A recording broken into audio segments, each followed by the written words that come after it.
Hello viewers, so welcome back my YouTube channel Assamese Street Food Love and Traveling. কোনো ব্লগৰ কথা এইকেইদিন কোৱা নহবই।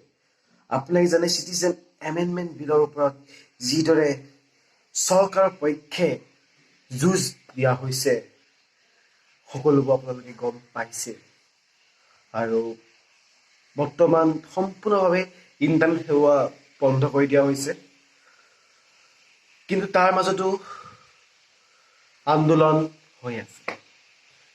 কিন্তু আজি আমি আপোনালোকৰ কাৰণে সান্ধ্য আইন দিয়াৰ পিছতো কিছুমান ফুটেজ তুলিব গৈছিলোঁ আৰু যিবিলাক ফুটেজ আপোনালোকক দেখুৱাব বিচাৰিম।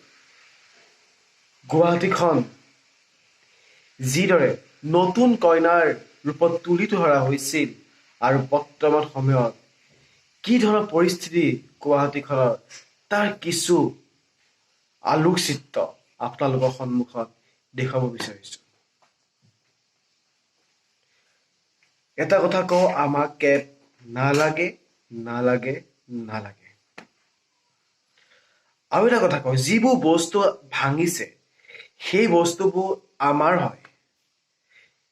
তাত কোৱাই থাকে পাব্লিক প্ৰপাৰ্টি। সেই বস্তুবোৰ ভঙাৰ পিছত চৰকাৰৰ একো অসুবিধা নহয়, চৰকাৰৰ পইচা নাযায়, চৰকাৰৰ পকেটৰ পইচা নাযায়, আমাৰ পইচাই যাব। সেইকাৰণে আপোনালোকে বস্তুবোৰ নাভাঙি শান্তিপূৰ্ণভাৱে আন্দোলন কৰি যাওক। আৰু গুৱাহাটীখনৰ আন্দোলনৰ পিছত আজি কি ধৰণৰ পৰিস্থিতি হৈ আছে, আজি 12 তাৰিখ, কি ধৰণৰ পৰিস্থিতি সৃষ্টি হৈছে তাক কিছু দেখাব ট্ৰাই কৰিছোঁ। চাওক আৰু ভিডিঅ'টো যদি ভালো কথাই নাই, পাৰিলে শ্বেয়াৰ কৰিব। চাওক ভিডিঅ'টো।